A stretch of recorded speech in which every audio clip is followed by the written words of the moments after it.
Greetings, humans. It is us, Bob, Emil, footballdiehards.com, the Bob and Emil Show, Friday Night Live. I like to do this every week. Don't know how many of you are out there playing, if you're going to have a lot of questions, so we'll chit-chat about the season in general. If you are playing into this season, and by the way, if you're not a subscriber to Football Diehards, you should be, footballdiehards.com/free trial. We will be rolling into the postseason, have a lot of DFS content coming for you. Just some stuff to keep you going if that's what you're playing, or if you're playing in postseason tournaments, we'll have postseason long rankings and our regular rankings for each week. And as well as all the DFS content that you generally see. Myself, Kyle Dvorak will keep things rolling. So, Emil, how are you this week? Are you ready for the excitement? Yes, I am. Most of my leagues finish in week 16, but I think it's going to be a fun Sunday. We've got the red zone set pretty good. 8 games in the morning, 7 games in the afternoon, no Monday night, 1 Sunday night. So just for that, it should be a good. Maybe I'll actually do a DFS this week. I haven't done one in a while, so it should be fun. Yeah, that'll be my games of choice. None of my season longs are still going, so I can bail on all that and focus on the stuff that'll make me a nickel or a dime, or hopefully I can break even on. And look, there is some news out there, a lot of stuff. Marshawn Lynch back with the Seattle Seahawks. Keep your expectations in check, people. Hasn't played in over a year. Travis Homer might be the play. But I will say, if they get to the 1 yard line, I think they will hand it to Lynch instead of throwing it this time. Lamar Jackson will sit out. Josh Jacobs listed as doubtful. Don't expect him to play another week of DeAndre Washington against the Denver Broncos. Derrick Henry looks like he's good to go. In a game against Houston where it looks like Houston will, if not, hold out their starters, maybe pull them early. They can't gain a lot of ground with a win of their own, so they're dependent on others if they can move, I think, from 4 to 3 seed. Dalvin Cook has been ruled out for the Minnesota Vikings. Expect them to keep all their main starters out. Don't expect to see Kirk Cousins. Expect another week of Mike Boone, in fact, and we all know how that can go. Although I will say that's the low end of the range of possible outcomes. We saw the other end the week before, right? He scored 2 touchdowns and a half. So I know everyone's down on him because he bailed on you in titles, but that doesn't mean he's going to permanently be that guy. Zach Ertz ruled out for the Philadelphia Eagles. He will. Dallas Goedert looks like a good play. They will get back Jordan Howard this week, but I wouldn't expect much from him either. A lot of talk Miles Sanders is going to remain the guy. He's got the hot hand. So that's the expectation. Let me retweet this and get it out there, see if we get any questions. Week 17 questions. Give us a shot. And so I guess, for the most part, some of the things, the Rams maybe aren't going to play all their guys. That'll be a little bit of a concern. Nothing to gain, nothing to lose. And that's the thing about this week 17, and it's why, most of us try to avoid these situations where we're playing, at least for, things aside from DFS. I do think there's a lot of opportunities if you play DFS. If you're the better informed player, you can gain a little bit of leverage here. So that's why you should be on the footballdiehards.com website, footballdiehards.com/free trial. Great information there from Kyle Dvorak, myself, Bobby Gomes, Justin Lanero, Brad Cruz, Gary Davenport, Matthew Sharon. It's been a great season from everyone, Mike Valverde. And John Lau will show up tomorrow on Saturday with his DraftKings scholar sheet of knowledge. Always good stuff there. So tons of content up for the DFS, and I hope you're still playing. I don't know if we're getting any questions, Emil. If we don't, we have some things to talk about, such no as questions yet, so we can get into some of our talking points. Yeah, let's dive into the disappointments. Let's do it by position, I guess. Let's start with quarterback. Who came through for you and who killed you? Well, actually, okay, I hate to bring this guy up, Lamar Jackson, but I want to make a special point. Obviously, everything's obvious about him. I think the special point about him, and I'll make that in a few other cases here, he's a guy at up till close to the regular season start where you could have got him as a QB2, and he performed as a QB1, like the best quarterback. And those are the perfect guys that you're looking for, especially at quarterback, because most leagues have one quarterback starting. You can't get it better than that, where you can pick a guy as the 12th quarterback and he's the number 1 quarterback. Only He's not playing this week, but that usually doesn't matter. So he's the obvious guy. Matthew Stafford, believe it or not, was a wonderful sneak play, especially in best ball as like a number 3 quarterback, which was really great until he got hurt. Right. So I'm half upset with him and half not, and he's another guy. Just a side point is, I think this is a good time of the year where you don't want to forget about players who can't stay healthy. We really need to analyze these guys and say, hey, do I really think this guy's going to be healthy in 2020? Should I trust this guy? We need to be thinking about that over the next 4 weeks and not forget about it when it comes June. Yeah, I think the Stafford, there's a little bit of history there with the back. It's been an issue at times. And I guess, the other guy that I would say has, in addition to Lamar Jackson, who, I drafted a ton of, and I think I caught on to it late in the summer when I still had a number of drafts to go. I heard John Harbaugh say something that Lamar Jackson was going to change the way the game is played. And John Harbaugh, not, prone to hyperbole or, not one of those guys that's out there trying to make bold claims. I think he just really believed that. I think you watch the thing that appeals to me, and it's something to watch for with Kyler Murray going into his second year. The Ravens bought into what Lamar Jackson is, right? And I mean, you look at go to our footballdiehards.com, the stats page, and you'll see he's almost 100 points more than any other quarterback. So he's basically having a quarterback and a running back in your lineup, right? Like a flex play plus a quarterback. So there's something to be said for that. Again, we're going to all be, somebody in your league is going to pay a lot of draft capital to get that on their team. I don't know if it's rightly so or not. I mean, is he worth a first-round pick? Is he a first-round pick overall? We all know there's value to be had at quarterback. He's a unique character. I'm going to be looking for the next Lamar Jackson. I don't know if there will ever be such a thing. Maybe Kyler Murray's the closest thing, and I look at the similarities between the two, and I see the buy-in from the team into Kyler Murray that you're seeing with Lamar Jackson, whether it's a coach that runs an offense that he wants, the supporting cast around him that's been added, and I think the Cardinals will continue to add to that. So I like that. For my disappointment, I think, look, there could be any number of them. A lot of them were the guys, that I drafted to be second string guys. It's steady Eddies that I could plug in every week. The Kirk Cousins, the Jimmy Garoppolo, the Phillip Rivers. But I think the biggest disappointment for a lot of people was Baker Mayfield, a top 5 guy who simply did not deliver top 5 numbers ever. And Wentz was a bit of a disappointment. I thought he would be injuries. A nice low-end number 1 quarterback, and that didn't pan out with. Not that. I would agree with that as well. So let's move on to the running back position, Emil. There's an obvious hero, right? Christian McCaffrey. And there's a pretty obvious disappointment. I'll just go ahead and jump on first because I had an inordinate number of first overall picks this year. It seemed like every single draft, it was to the point where I'm going, I don't want this anymore. And I had a hell of a lot of Saquon Barkley, and so there just came a point where I naturally throttled back on that. But in the many, many leagues that I have him, he was a huge disappointment. Granted, the injury was a problem, but it didn't seem to be heading in the right direction right from the get-go with this offense and with him. Didn't seem to be capable of making the same big plays. Saw some flashes of it as we hit the stretch. Maybe he's delivering at the right time. But, from what I expected, but we should know this, right? Every year, your first-round pick is going to be a bit of a crapshoot. I mean, I'm not as disappointed as people who drafted David Johnson in the first round are. Well, by the way, we got a question real quick before I get my reply, if you want to. Yeah. Better DFS play, Derrick Henry or Chubb? Boy, I'm going to go with Henry just because I feel like, number one, he should have a chance to get healthy. I have nothing against Chubb. I think he's a solid play, very good play.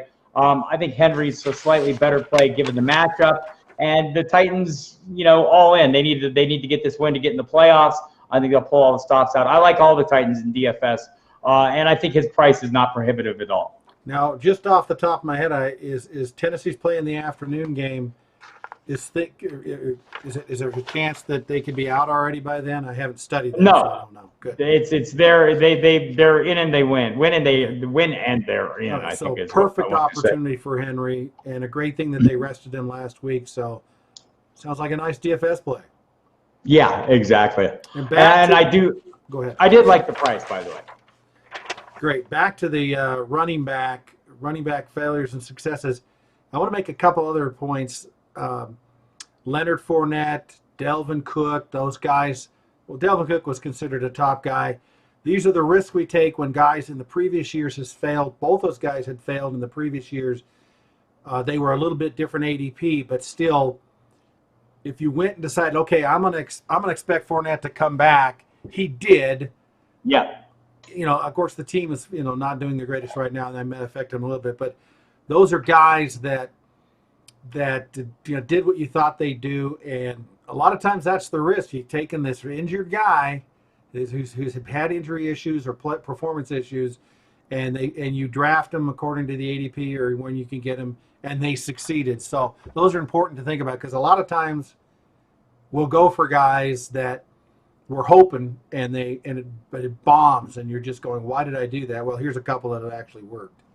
The weird thing about Fournette for me, number one, I'm really happy, and we'll see tomorrow or Sunday if he plays all 16 games, right? He's listed as questionable. A little bit of a surprise. Wasn't expecting that. He talked a lot this week about how important it is to him to play all 16 games for the first time.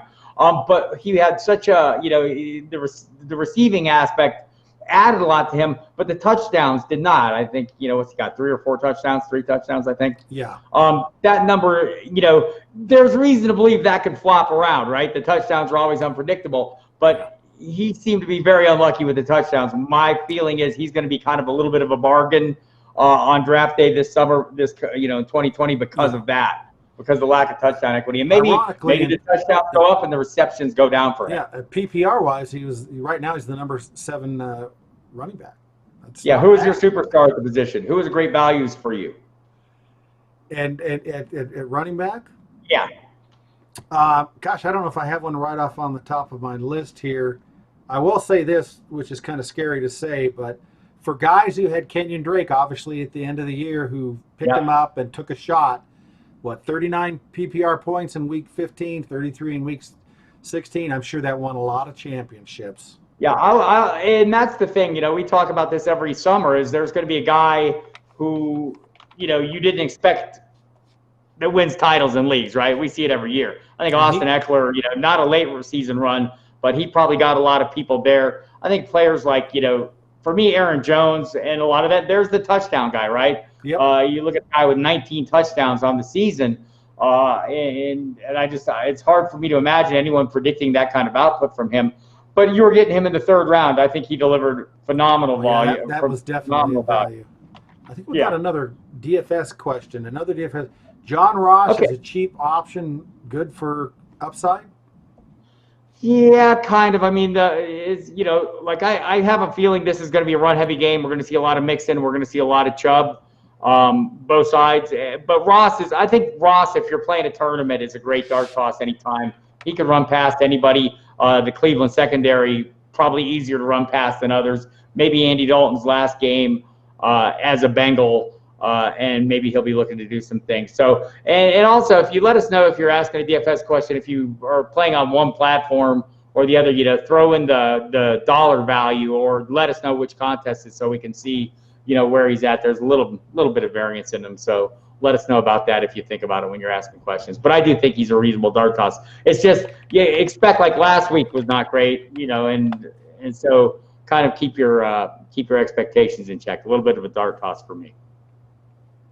Sounds good. All right. Any other questions? No, not right now. Well, let's look at our wide receivers. Who are your heroes? Yeah, well, another fun one where you have Chris Godwin. Right now, he's the number 2 receiver despite missing time. Yep. He's another guy who is, ADP around 20. You could get him as your late second receiver, and he did it. He had some huge games and he had some floors, but all in all, number 2 wide receiver, and he's already even missed time, and still he's a number 2 wide receiver. He's a great one. Right. And this is something that, we talk about on the Football Diehards on SiriusXM Fantasy Sports Radio. You should also listen to that if you don't. Me and Mike Dempsey talk about this a lot. When there's 2 guys on one team that looks like it's going to throw the ball out, be very productive, whether it be running backs or wide receivers, whatever, draft the cheaper one, right? I mean, that's what Godwin was. Everyone was investing, and not that Mike Evans didn't deliver, but you're looking to cash in on that value so you can smash at other positions while other people are chasing the Mike Evans. Not that you're not chasing him, not that he's not interested, but interesting. But if you thought going into the season Chris Godwin was going to be a co-equal with Mike Evans, and I think a lot of people did, draft the cheaper one, right? And we do that a lot, with way late round picks, and I would say, for me, the two guys that really stood out in my drafts were Devontae Parker, who I could never quit, but look what you're paying for him. It didn't really matter what he does. I mean, you're basically getting a freebie. And the other one was John Brown, who I have a lot of faith in. I'm still a big believer in speed kills, right? And if you can run faster than anyone on the field at any given time, and you're playing with a quarterback with a big arm. Look, we didn't know about Parker if what he was going to turn into, the guy that they drafted him to be. There's reasons for this. I've talked to people in Miami, guys that cover the team on a daily basis, and it's pretty obvious what happened here. New coaching staff comes in. Not that they, took a different look at him. By the way, well, let's just say for the Adam Gase, the post-Adam Gase all team, Devontae Parker, Kenyon Drake, who else? I mean, you're looking at guys who no longer play for Adam Gase who suddenly are a lot better than they were, or the opposite effect, Le'Veon Bell. But anyhow, I digress. You look at Parker, and what the guys that there will tell you is this coaching staff came in, and as part of changing the culture of this team, they sat these guys down and talked about the importance of diet, the importance of rest, the importance of practicing right.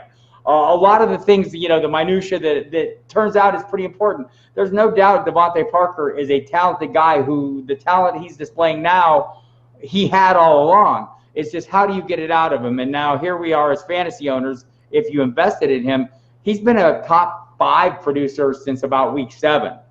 And look, Preston Williams coming back next year might change that dynamic. His injury was what led to Parker's rise, right? And I would say in the case of John Brown, if we could get a little more accuracy out of Josh Allen, this guy's going to be a true wide receiver 1, an Antonio Brown type player, maybe not the route runner, but the smaller guy who kind of breaks the prototype that we expect. And if we're looking for just huge surprises, nobody expected DJ Chark to do what he did. Yeah, he was fantastic. Another thing that I harped on last week, I guess it's going to be my little harpy thing, is A.J. Brown with Tennessee. I just love what I see in that guy, how quick he is, how big he is. Now, what's his limitations being, on that team as far as the ability to pass next year in 2020, but he's a guy. Apparently with Ryan Tannehill, there are no limitations. Another incredible surprise. Oh, there you go. There's your other Miami holder. Gets out of Miami, gets away from Gase, and away he goes. But how can Kenyon Drake go from Miami and look like a pathetic player and go to Arizona and score 39 and 33 points in 2 games in a row while David Johnson's sitting on the bench? How can that happen? How could we have predicted that? But that just shows you, put your pole in the water, pick those guys up. I know a guy here in Albuquerque who won his league. He had Kenyon Drake. He picked him up. You can't just keep looking back. You say, there's a chance here. That's a team that can run the ball. What's it going to cost you to pick that guy up in week, whatever it was, 14? And it paid off. It doesn't always pay off. Also, don't trust Adam Gase. Well, another guy said something about, he says, do you guys enjoy the guillotine format? Yes. Yeah.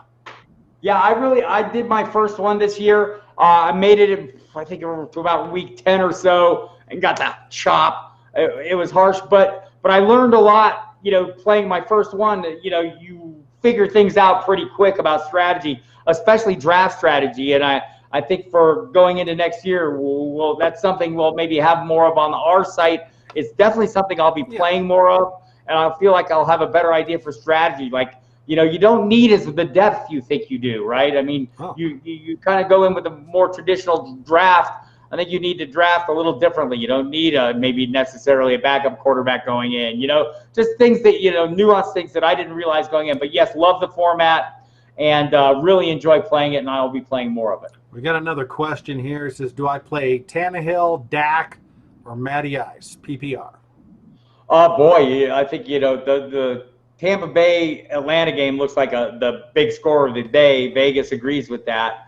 And obviously it's much easier to throw the ball against Tampa Bay than it is to run against them. And boy, all three of these guys.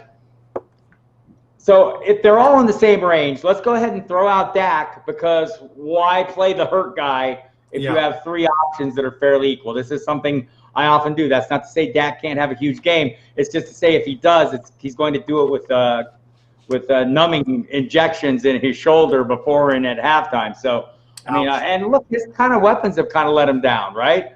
Amari Cooper benched late in the game last week when it mattered the most. I mean, just imagine that. So that's a little bit of a concern for me. Again, it's a good matchup for him, but the other guys have good matchups too.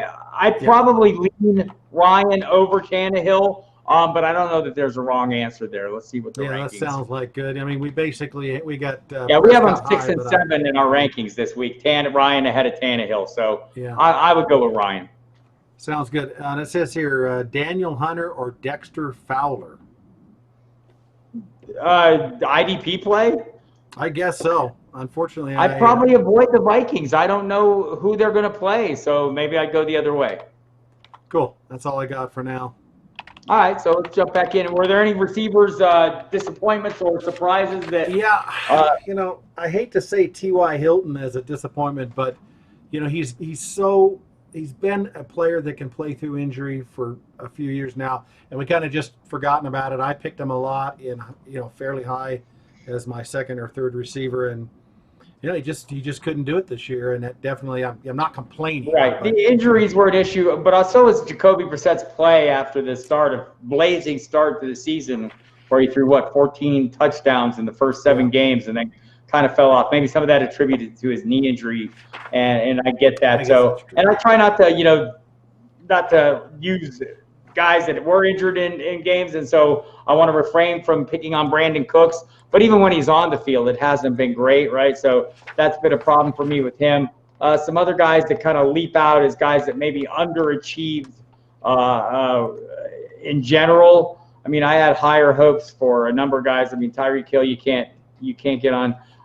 There was one that kind of was. Sammy Watkins was a guy I invested heavily in. I mean, I don't think I overpaid for him, but I certainly didn't get the anticipated return on that investment. That's fair to say. There were some other guys, I think, though. One of the surprises, I think Darius Slayton's a guy I'll be watching for next year, the Giants wide receiver.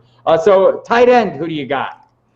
Well, as far as obviously the obvious Mark Ingram and Darren Waller, again, these are two guys, obviously the positive side of things, that we were always saying, these guys could do it. And you got Darren Waller, who's had issues in his life, drug issues in his life, and all of a sudden he's going to go to the Oakland Raiders and be this number one tight end.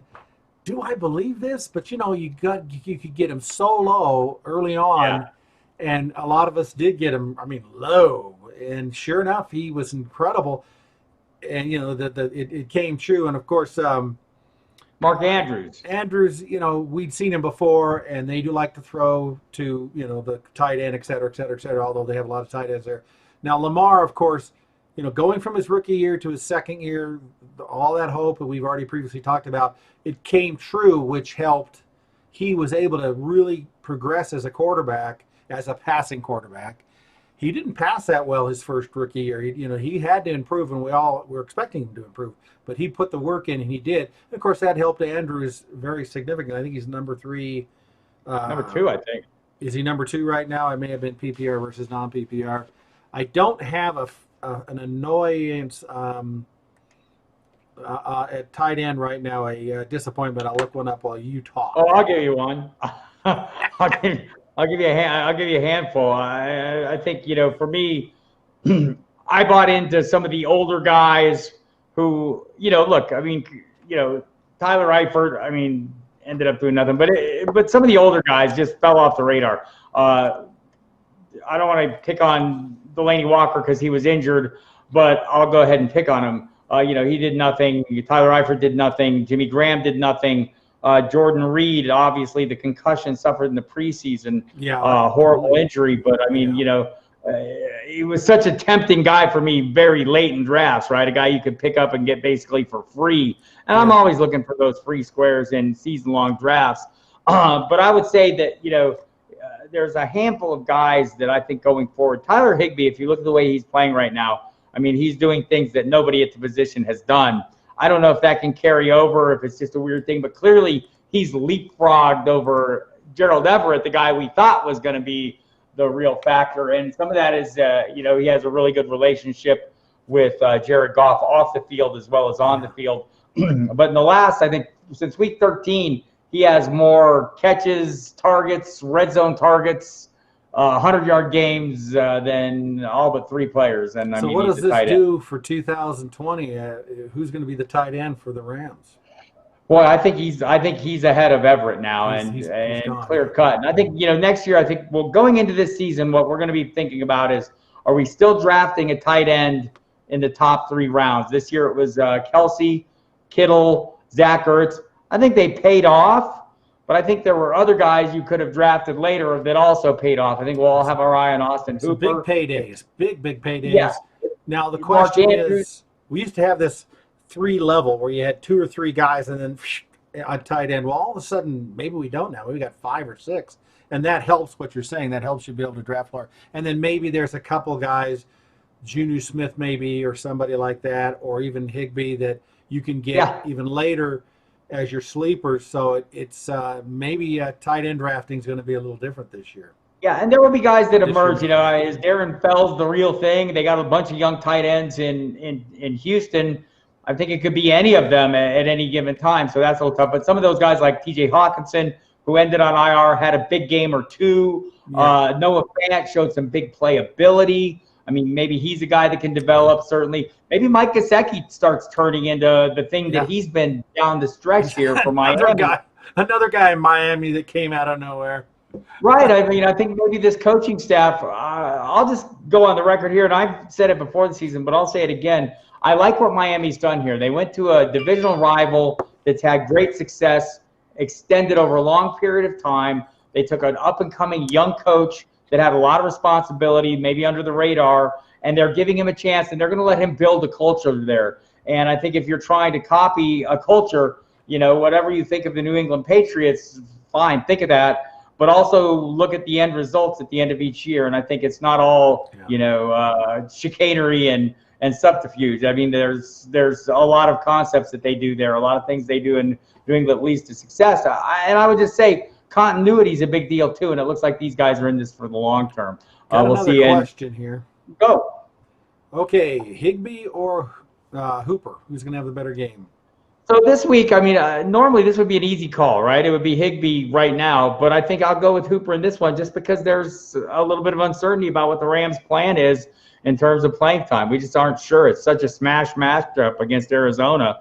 We'd all like to drive that, one home, but there's been talk that Jared Goff won't play the whole game. Do I expect the same offense with Blake Bortles at quarterback? I don't know. Probably not. So and I don't know how much Bortles will play if he does it all. So it's just a mystery. I'd rather go with the certainty of Hooper. Yeah, I agree with that one. All right, it says, did you hear about the play draft merging with FanDuel today? Hope that doesn't ruin best ball drafts. So I don't know. I've heard some things behind the scenes, and I don't want to go too deep into it. I knew this was coming. And by the way, I got paid just now while we were on. I got my payout, so everyone should not be worried about that. It came in while we were actually recording this, doing this live. Cool. So I did get my payout from them. And I think, look, the fact that they're merging with FanDuel is probably a good thing. We'll see what FanDuel comes up with in terms of some best ball or whatever. Yeah, it could actually improve it, make it more exposure. And there's other people that are doing other companies doing fantasy best ball. Right. I mean, Best Ball 10 is one that I play a fair amount on, but Yahoo does them. A lot of sites out there doing them, and maybe we'll see some more rise up. But yeah, and don't panic though. It looks like they're going to do about this the right way. I felt a little confident when they started doing the merge with FanDuel anyway. Yeah, makes me feel comfortable. And who started fantasy best ball drafts in 1998? I know who that was. Me. It was you. Emil 2 decades ago. The very first best ball. It's the best thing ever. I'm gonna, so I'm very like popular what? Now. 30 season-long leagues of various types, dynasty, a handful of dynasties, but tons of drafts I do every year. And it's such a pain in the ass to set those lineups every week. I mean, it's a long slog for me to set my lineups every week. Best ball is best. I can put 100 drafts and and look, if you're like me and you feel like, wow, I draft really well, or I feel confident in my drafting abilities. It's a nice way to make a little money along with the daily fantasy, which you should all be playing as well. A lot of high stakes people will do those, even though the draft's slightly different. Yep. Because of quarterbacks, they will play money leagues, small money leagues for just practicing. Yeah, I feel like the strategy in best ball more mirrors season long in that first half of the draft. I mean, you're basically drafting the best available team, and then it's later in the draft where you start taking those flyers on guys, and that's why I have a ton of Devontae Parker in those and guys like that. Gotcha. And Lamar Jackson was a big We don't big have any maker. more questions, it doesn't look like. All right, well, let's go ahead and wrap it up for the season. I want to remind everyone again, if you're watching this live or on the replay, footballdiehards.com/free trial. If you're not a subscriber, if you are a subscriber, you already know what's going on. Tons of content, video, audio. We've got Bobby Gomes, DraftKings Millionaire Maker winner from the past, who comes in and gives a lot of advice. Kyle Dvorak does a great job there as well. Justin Lanero, John Laub, myself. Tons of DFS content and other content. Mike Valverde, Evan Tarciano, Matthew Sharon. We've got a great group of people out there putting out information. But what's going on going forward is we'll do this through the postseason. We'll focus on the DFS and the tournament type DFS, season long. If you're just getting a postseason tournament like a one and done or a postseason long, we'll have cheat sheets for all those. So head for the site, check it out. Probably won't do this Q&A, but we will do some other stuff on the site. I'll be doing my injury videos that I do every Saturday, or depending on the week, it may be Friday because there'll be games on Saturday. But anyhow, we'll have a ton of content. We want to thank everyone who was with us all year. Emil, puts all this together, sets everything up for us. It's an amazing, amazing thing. I've been working with Emil now for 27 years. 27, wow. It's insane. We'll start working on the magazines, the Fantasy Football Pro Forecast, the Draft Book, Cheat Sheets Magazine, Football Diehards Magazine. We really appreciate those of you who are out there who are fans of those. You can get them at newsstands. You can order them on the website. They'll come out early in July, and they kind of give you a little chance to access the website as well. So a lot going on in Football Diehards. We keep the news and notes going year-round. There's something there every day for you to check out if you're into the football. You can listen to the Football Diehards on SiriusXM Fantasy Sports Radio. Also, all off-season long, we're on every Saturday night on SiriusXM Fantasy Sports Radio. For the next couple of weeks, we'll be on every day in our usual time, 6 to 8 for the first week, then for an hour, 7 to 8 as we go forward. But tons of stuff still to come. We're not done. But we are done with this, and we want to thank all of you who tuned in, asked us questions, made this fun. Really appreciate you. Emil, anything you want to say to send everybody off into the postseason joy? No, just hope you guys had a great year. And, of course, Week 17, you probably got something going on. And, obviously, DFS from here on in for another 3 or 4 weeks. There's some good DFS Week 17 into the playoffs. So enjoy that. We're here to help you. Thank you very much, everybody. Talk to you soon. And by the way, keep an eye on the site. We do have all the usual news, notes, information heading up right up through the game times this week. And Jeff Mans and I will be on the pregame. Bobby and Kyle on the pregame video on the site. So no shortage of stuff. Check it out. See you then.